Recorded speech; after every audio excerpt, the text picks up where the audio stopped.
Hello and welcome to the News at 7, where we get to the heart of the day's stories and communities across Scotland. Tonight, a third runway at Heathrow is cleared to land, but will it benefit Scottish holidaymakers?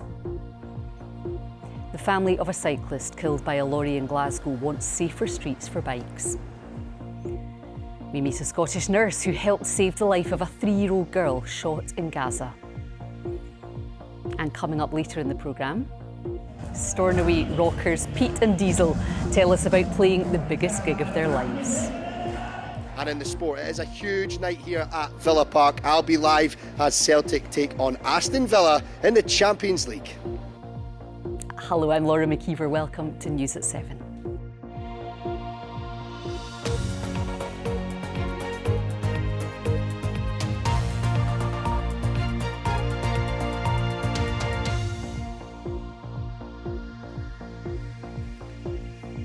The UK government has backed plans for a long-delayed third runway at Heathrow Airport. Critics say it's bad news for the environment, but the Chancellor, Rachel Reeves, says it'll boost the economy. Separate projects to expand Gatwick and Luton airports could also be signed off within weeks.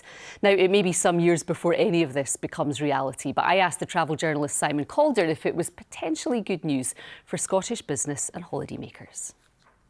In principle, this should be great for Scottish travellers. At the moment, of course, there are a lot of flights between the Scottish airports and London, but there aren't as many as perhaps the market would support, and that means that, well, if you suddenly increase the number of slots available for arriving and departing at London's key airports, Heathrow and Gatwick particularly, then you will surely see an increase in the number of flights. That's particularly the case if you imagine that there's going to be lots of new routes to Asia, to Africa, to the Americas, and those will need to be fed with passengers. Hopefully it will bring a business and tourism benefit to Scotland as well.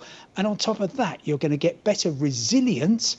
At the moment, if there's problems in London, then generally it's Scottish routes that are first to be cancelled on the grounds that people can somehow get there overland. That should reduce, and furthermore, there's very much hope that some of the routes which no longer exist, in particular Heathrow to Prestwick, could be restored, which of course would be great news for southwest Scotland. Talking about the advantages, what about any potential disadvantages? Well, there is some possibility that if airlines are thinking, wow, we've got the opportunity to expand in London, we haven't really had that before, they could conceivably say, well, let's have a look at the profitability of all our UK routes, and maybe these transatlantic flights in and out of Edinburgh, we could move those to the London area instead. I wouldn't see that as a particular likelihood at the moment. I suppose the main disadvantage is going to be that there's an awful lot of people in Scotland who are very concerned about the impact of more carbon emissions on the climate, and it's very difficult to see how you can possibly expand, as Rachel Reeves says she wants to, without pretty much trashing the government's carbon targets. OK, Simon, thank you for joining us today from Heathrow Airport. Big changes possible there soon, but thanks for now. Thank you. Now, in January 2023, architecture student Emma Burke-Newman was run down and killed by a lorry in Glasgow as she cycled. She was just 22 and had only lived in the city for 3 months. There are now plans to make the road she died on safer for cyclists. Her parents, John and Rosemarie, returned to the scene of the crash with our reporter Suzanne Allen and told her that Emma raised concerns about the safety of the junction where she was killed. Emma was in this box, and this yes. bit here is supposed to protect cyclists. Exactly. So we're already seeing someone flighting that. Yeah. The day of Emma's collision, where that taxi is now, a bus had encroached that entire box. And she was in this lane, and the truck that hit her had halfway encroached this box. So we're already seeing 2 cars here. That car is halfway through the box, that's a little bit through the box. Yeah. This is the only car that's actually obeying by the rules of the box. Exactly. I think the ghost bike gets a lot of attention. I think it really works to tell people about what happened here. Visually, it tells the story. I'll be a little bit sad when it goes, but it will be replaced by a much safer intersection. So how safe are our roads for cyclists? Well, I've been hearing from Denise Hamilton from Cycling Scotland. Statistically speaking, our roads are safe for cycling. The chances of being killed or seriously injured on our roads are low. However, anybody being killed or seriously injured on our roads is unacceptable, especially since it's avoidable. Unfortunately, every week in Scotland, 4 people are seriously injured cycling, and every year between 5 and 10 people are killed. So there's much more that we can do, and we need to do it more quickly. Now, there are planned improvements for the area, for this specific area where Emma was killed. Are you happy that things are looked at on an individual basis? Is that the way it should be? Should there be black spots identified that need attention, that safety measures need to be looked at?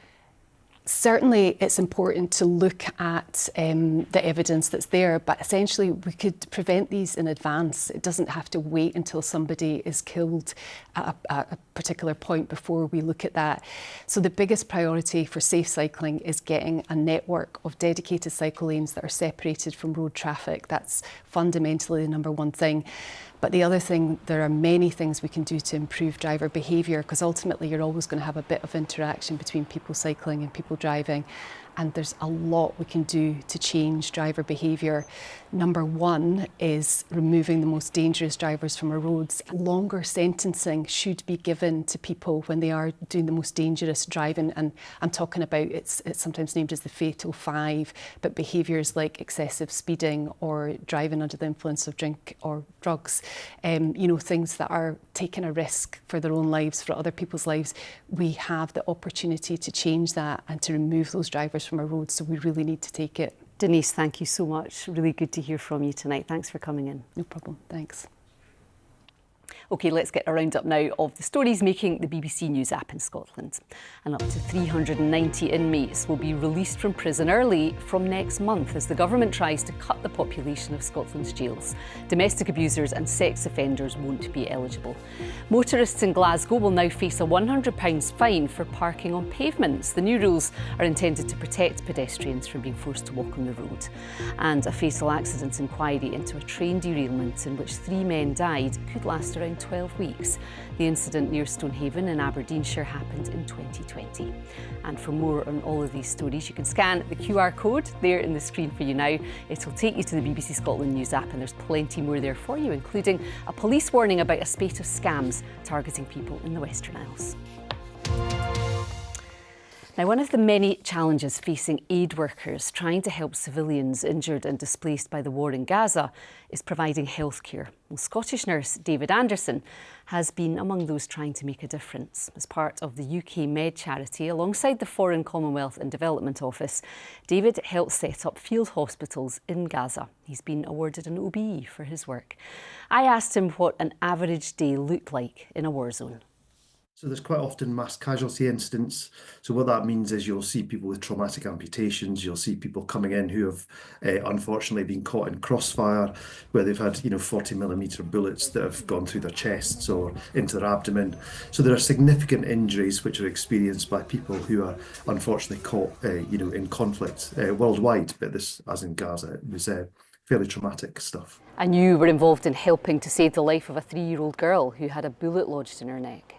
Yeah, so I think that's a really big team effort. It always is, though. So what happened with that particular child is she was both fortunate and unfortunate in that her and her mum were in their tent, their makeshift tent in Khan Yunis, and a bullet came through the tent, went transversely through mum twice, and lodged in the child's neck. So the real reason that the child survived was because the bullet was slowed down as it went through mum. Happily, both are absolutely fine. But it did take the team some 3 hours to remove the bullet from the child's neck because it was in a very difficult position. It's very delicate surgery in what is effectively a theatre and a tent in the middle of a war zone. It must have been so fulfilling to be able to do such important work. Were there also moments, though, of frustration, of helplessness, when you were faced with things that you couldn't deal with? Yeah, quite often we would run out of resources, some very basic stuff. It was very difficult to get equipment and resources into Gaza at the time. That has improved now since the ceasefire, but we couldn't get in some basics. So you quite often run out of simple things like paracetamol or swabs to use in theatres. Is it hard to readjust to life back here when you have witnessed the kind of things that you saw? You never fully get used to it. I think when you come home, it's the support of your colleagues, the support of your family, your partner, all that. And you have been honoured as well with an OBE for this really important work that you've done. Yes, that's somewhat embarrassing. So it's great. It's lovely to be recognised, but I think the key thing for that is that it's a whole team effort that delivers what we do as an individual. And it's nice to get an individual award, but we've got team members in HR, finance, logistics, a whole raft of people who support us to do our work. And I think it's a recognition of the work that UK Med delivers globally. Of course, it's nice to get it as an individual, but it is a big team effort. Well, David, it's been great to talk to you. Thank you so much, and best wishes for whatever comes next. Thank you very much. Thank you. David Anderson there. And if you have any thoughts on tonight's stories or just something that you'd like us to cover, we'd love to hear from you. Our email address is there for you now, news7@bbc.co.uk. That's news7@bbc.co.uk. Right, it is sport time now, and Lewis is in Birmingham for us tonight, where Celtic are about to take on Aston Villa. Lewis. Yes, they are indeed, Laura. Hello there from what is quite simply an iconic venue here at Villa Park. It's all about the Champions League tonight, indeed. It is the final game night of the league phase of the Champions League this season. The first time we've ever seen that. Also the first time that we've ever seen Celtic and Aston Villa go head-to-head. It feels quite strange saying that, to be honest. But I need to bring you some team news because it is under an hour till kick-off now, fast approaching, and there's some interesting team news as well. We knew that Celtic were without Cameron Carter-Vickers and Daisen Maeda. Obviously, Kyogo Furuhashi left in the last few days as well. So in comes Yang to start in attack against Aston Villa. And for them, John McGinn is on the bench, which I'm sure will be a shame for some Scotland fans to see that. Two huge sides, though, in British football, about to go head-to-head here in Birmingham.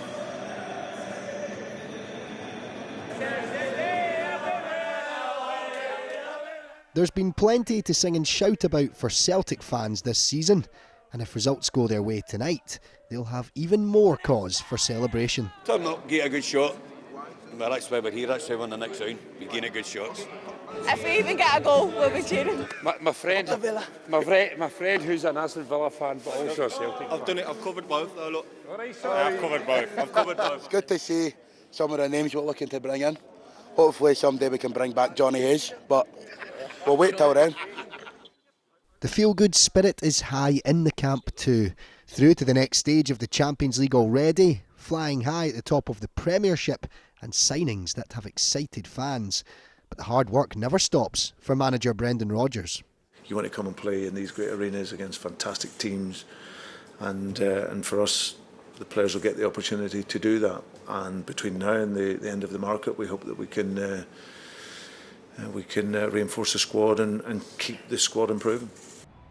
There's been a few Battle of Britain clashes in Europe this season, but tonight will be a slice of history with the two teams playing each other for the first time ever. And the English side aren't underestimating Celtic. Good players, good coach. The club is as well prestigious club, and the players feel there they are a team to play in Europe, Champions League or another ways, and we are going to feel it, I think, very quick tomorrow we are starting the match. As it stands, this is the crop of teams occupying the playoff positions. The higher up the table Celtic finish, the more favourable the draw becomes for the next round. A win tonight could even see them move into the top 8 and progress straight through to the last 16. But with Villa in 9th looking to do the same, there's plenty to play for both sides. No matter what happens, Celtic fans know they've got more Champions League football to come. Now all that's left is to find out where they'll finish in the table ahead of Friday's all-important draw for the next stage. Well, one man who has played for both Celtic and Aston Villa is Stilian Petrov, and the Bulgarian shared his thoughts ahead of the game tonight. Always a big talk about Scotland and England and, Celtic and Rangers joining the league, where they can finish in that league, how they can compete in the Premier League. So it's going to be a good game to watch, because there will be a two manager, tactically very well prepared, two good teams, pretty much with similar styles. So I'm really looking forward to it. And I've got two boys. One is a Celtic, one is a Villa fan. So you can imagine what's happening in my house. With the two clubs, I went through so much. I had so much success. I had a very good manager, great teammates, but also people forget that through my battle with cancer, I had the support of these two clubs. I'm really close to both clubs, so my heart is torn, guys. My heart is torn, but I do look forward to that game. Well, that's tonight. As for tomorrow, it's over to the Europa League, and Rangers goalkeeper Jack Butland says that he and his teammates are keen to make up for the disappointments of that Manchester United defeat when they play Belgian club Union Saint-Gilloise tomorrow. Butland, who was at fault for the opening goal in the defeat at Old Trafford, says they're always looking to improve as they target an automatic place in the last 16. Say what you like about this squad, we're not satisfied. Even going to Old Trafford last Thursday, it wasn't a case of we've put on a good performance and we can be happy with ourselves.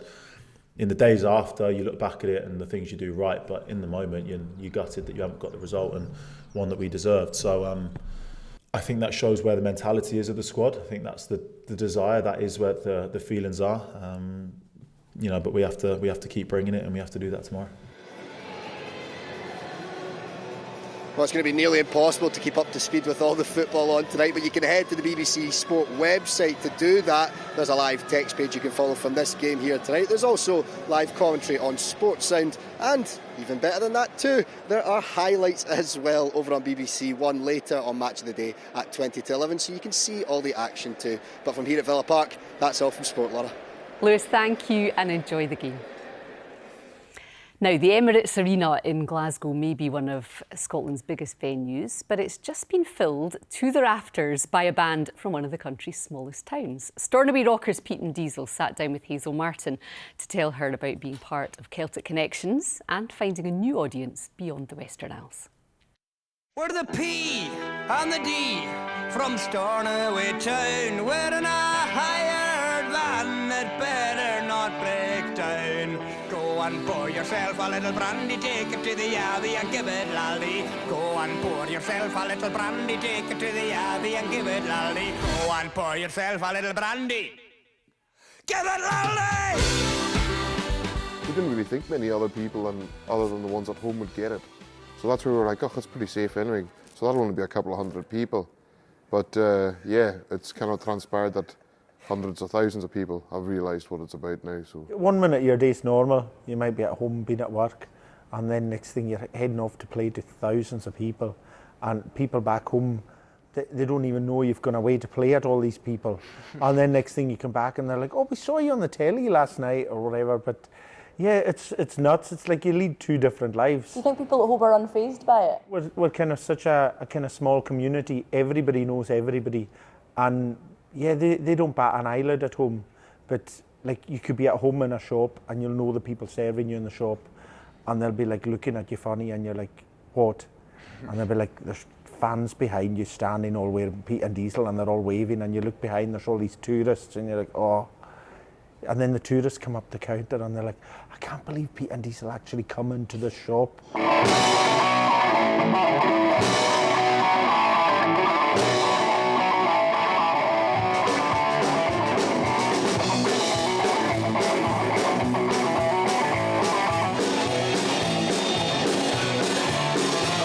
can you expect at a Peat and Diesel gig? So some of the gigs you think are going to be crazy and out of control are just quite, they're nice and sensible. Yeah. And then, other times you come off stage at the end of the night and the three of us just look at each other and what go, happened there? Yeah. Insane, yeah. Do you love it? No. No. It's a love-hate relationship. I love the music and I love the band thing. I just don't like the people coming to the band. The people. Yeah. But then he doesn't like playing when there's no people, so. Yeah, well, you can't have it. Can't have it. Yeah, you can't. No, you can't. No. And speaking of big gigs, you've played your biggest gig to date recently, haven't you? Can you tell me where that was and how was it? Yeah, we played in the Emirates Arena for Celtic Connections. It was amazing. The moment we arrived, you know, it was totally transformed to the way we've seen it previously.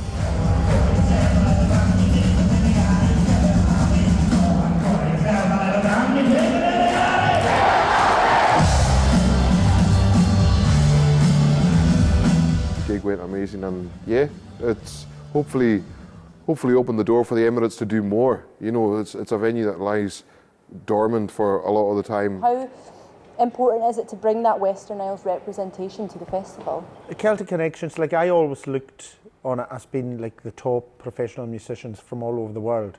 You know, it would be incredible just to even go and see that. But then when they phone you and say, right, come and play it, you're like, well, they've got something wrong here, you know. But obviously they wanted a bit of crack. They wanted just a wee bit something different to slot in. But we feel we fit in now. And yeah, we do bring that Western Isles kind of thing down with us. And although probably the crowd at Celtic Connections, only a small amount of them are from that area, I think it just opens up our way of life to the rest of the world. You know, people come from all over, come to hear us. Some of the best gigs we do is in the middle of the day at an English festival, you know. Like, you get booked for a festival and you're like, oh, you want to be the headliner going on 10 p.m, it's going to be massive. And then it's like, oh, well, we've got you this slot at 2:30 in the afternoon, and you're like, oh, here we go. And you know what, you go there and it's so lively, it's great. You do your slot in the middle of the day, and it's probably the best time. People are sitting in the grass, they've had a few, they're all just enjoying life, and yeah, it's good. And that's the way we do it, the way we do it in the Western Isles. And that's the way we do it, the way we do it in the Western Isles.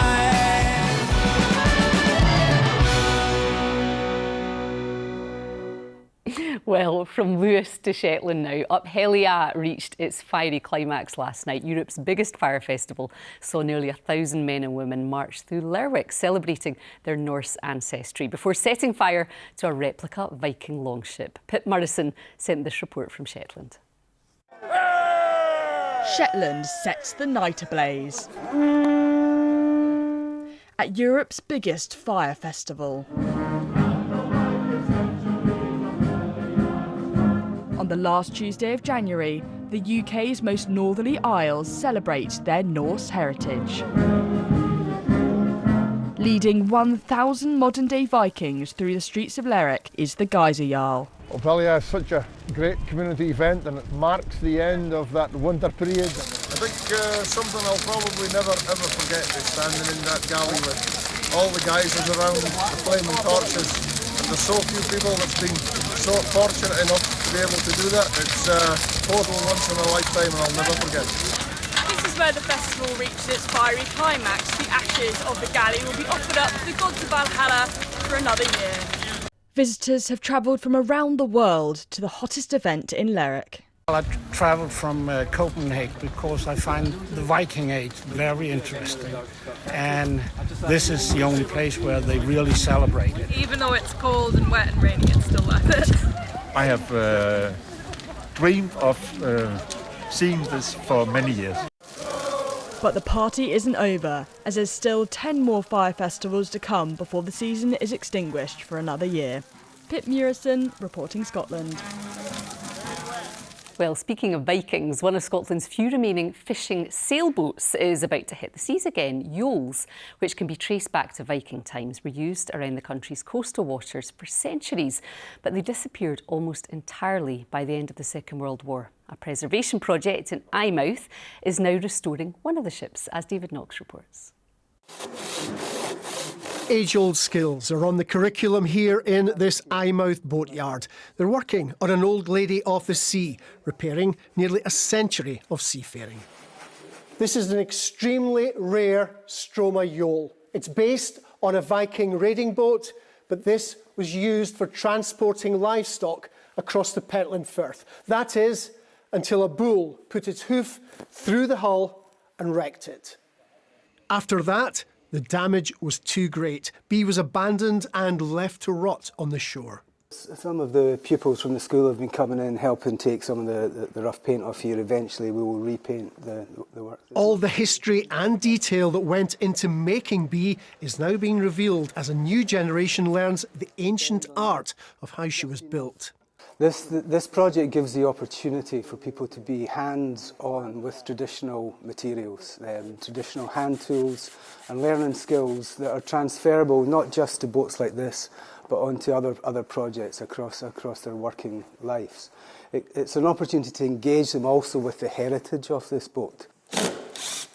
It's back to basics of boat building for the students working on Bee.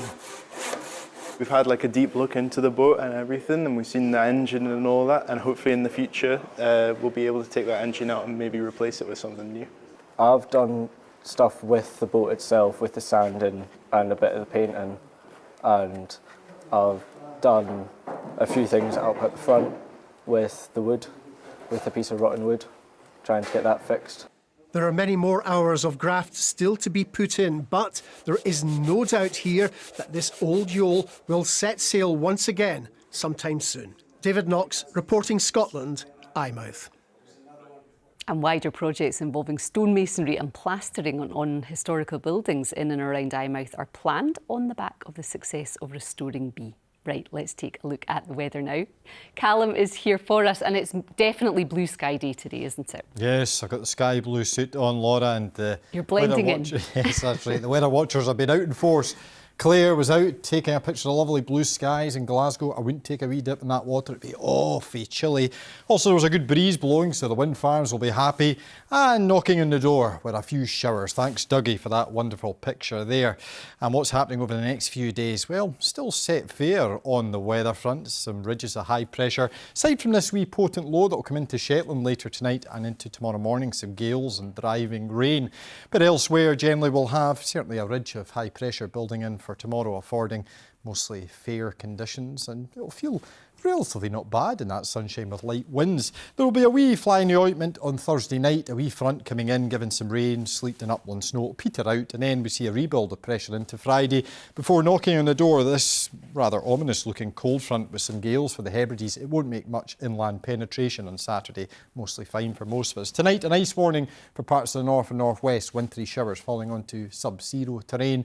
Elsewhere it'll just be clear, frosty, taking us into a lovely start to the day tomorrow. It will be frosty, cold out there. Temperatures in towns and cities maybe up to 1 at best. Some places down at -2, the starting numbers. We'll also have the legacy of a scattering of wintry showers in the north. They may have given you a wee covering overnight, but they will fade. Still that driving rain and gales in across Shetland through the course of the day will slowly come down, but it will remain grey and rather damp here. Also breezy around the Banff and Buchan coast into Caithness too. Elsewhere light winds, sunshine, dawn till dusk. Temperature-wise, not too bad at all.